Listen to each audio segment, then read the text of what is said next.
In today's video, I'm going to teach you how to create an internal link between Notes and Obsidian on mobile.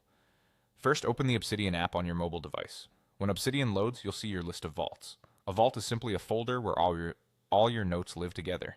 Tap the vault you want to work in to select it, then tap Open Vault. This ensures you're working in the right workspace with the notes you intend to link.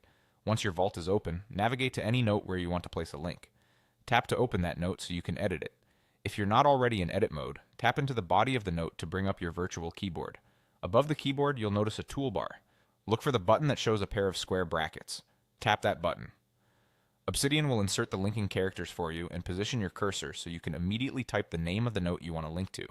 If you don't see a bracket shortcut on your toolbar, no problem. Just type two left square brackets yourself, like this. Now start typing the name of the note you want to link. As you type, Obsidian will display a list of matching notes from your vault.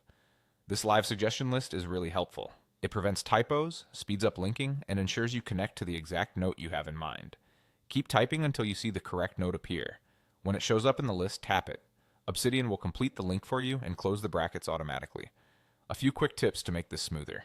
If multiple notes have similar names, keep typing a bit more to narrow the results, or glance at the folder path shown in the suggestion to pick the right one. Consistent descriptive note titles make linking faster and keep your graph clean. If your keyboard covers the suggestion list, scroll the note slightly so you can clearly see the options before you tap. And if the bracket button isn't visible on your device, you can customize the toolbar in Obsidian settings so the square brackets are always one tap away. That's all there is to it. You opened Obsidian, selected and opened your vault, opened a note, used the square brackets from the keyboard toolbar, and then either typed the note name or chose it from the suggestions to create a clean internal link. With this simple workflow, you'll connect ideas quickly and make your notes far easier to navigate.